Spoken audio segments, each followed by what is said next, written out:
নতুন বছরের শুরুতেই ফের একবার রাজ্যে আসছেন নরেন্দ্র মোদী। মমতা বন্দ্যোপাধ্যায়ের আন্দোলনের জেরে একসময় যে সিঙ্গুর থেকে কারখানা গুটিয়ে গুজরাটে গিয়েছিলেন রতন টাটা, সেই সিঙ্গুরেই আগামী 18ই জানুয়ারি সভা করবেন প্রধানমন্ত্রী নরেন্দ্র মোদী। আর তার আগের দিন অর্থাৎ 17ই জানুয়ারি মালদার ইংরেজ বাজারে তার সভা রয়েছে।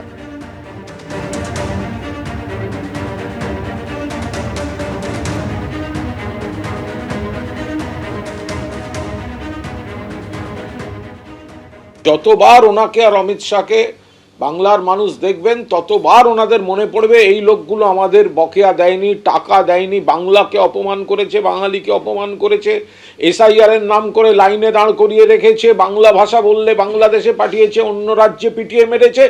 ফলে একটা ভোটও বিজেপির কাছে আসবে না। এখন মাননীয় রাজ্য সভাপতি রাজ্যে রাজ্যে ঘুরছেন, আর বিরোধী দলের নেতা আমাদের তিনিও জেলায় জেলায় সভা করছেন।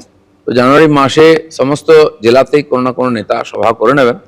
আর মাঝখানে মাননীয় মোদীজি, মাননীয় অমিত শাহজি তারাও আসবেন, মাননীয় জগৎ প্রসাদ নাড্ডা আমাদের প্রেসিডেন্ট তিনিও আসছেন। তো বিভিন্ন প্রোগ্রামে সাধারণ কর্মীদের এবং সাধারণ মানুষ পর্যন্ত পৌঁছানোর চেষ্টা এই মাসে আমরা করছি।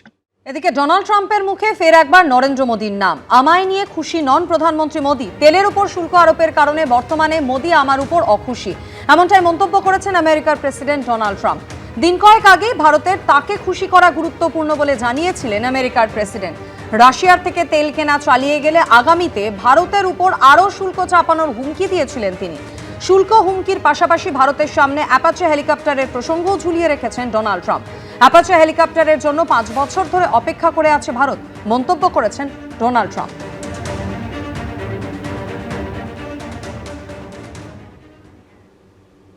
Prime Minister Modi came to see me. Sir, may I see you, please?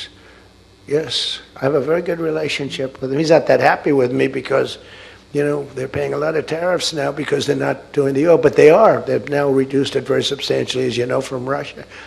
We're getting rich because of tariffs, by the way. I hope everyone understands that. They hate to report.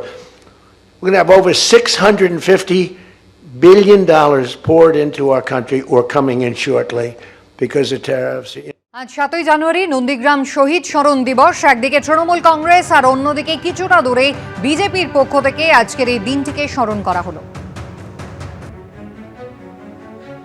Trinamool মুখপাত্র রিজু দত্ত তিনি উপস্থিত ছিলেন, আর অন্যদিকে শুভেন্দু অধিকারী বিজেপির পক্ষ থেকে তিনি আজকের এই শহীদ স্মরণ কর্মসূচিতে অংশ নেন।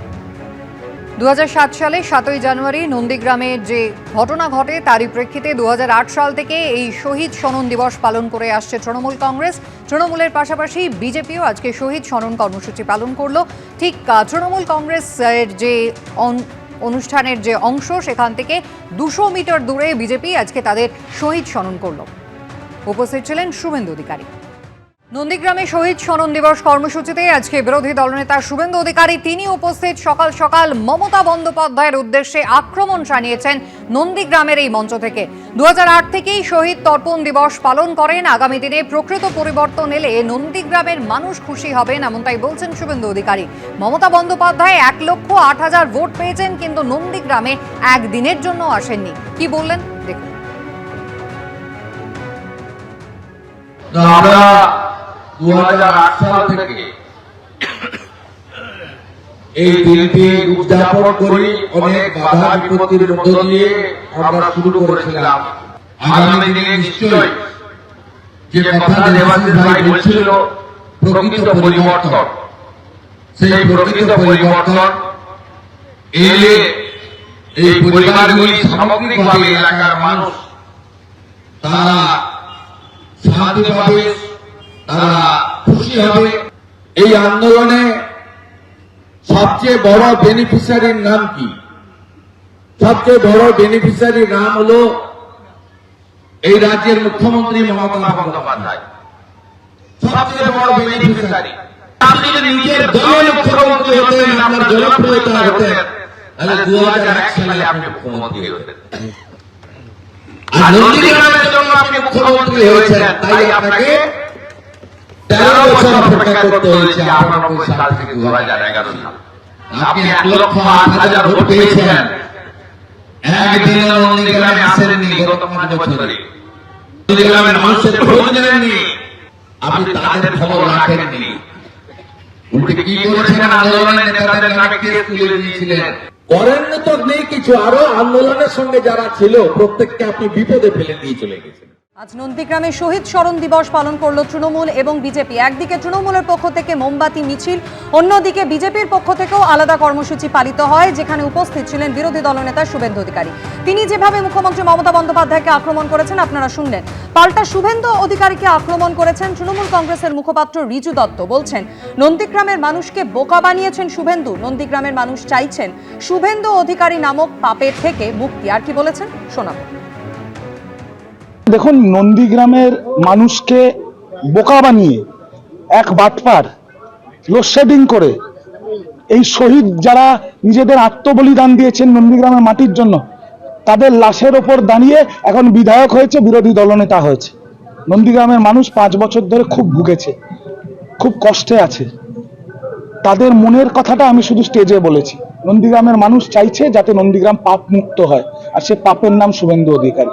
নন্দীগ্রামের মানুষ চাইছে যাতে নন্দীগ্রাম আবার স্বাধীন হয়, যেভাবে বাংলা স্বাধীন হয়েছে।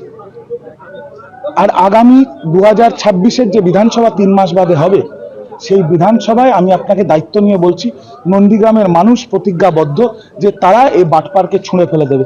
আপনারা ভাবতে পারছেন আজকে পবিত্র 7ই জানুয়ারি, যেদিন হারমাদরা গুলি করে খুন করেছিল এখানের মানুষকে, আর আজকে যারা খুন করেছিল তাদের গাড়ি করে সিকিউরিটি দিয়ে সিআরপিএফ নিয়ে এসকর্ট করে তাদের সেই খুনিদের নিয়ে এসে শহীদ বেদিতে মাল্যদান করবে।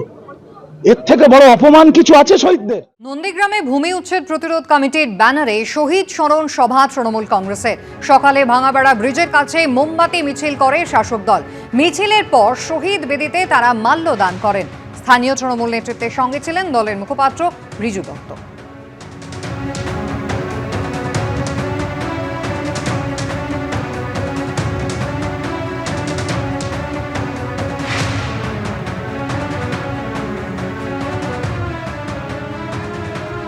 এবিপি আনন্দ, এগিয়ে থাকে, এগিয়ে রাখে।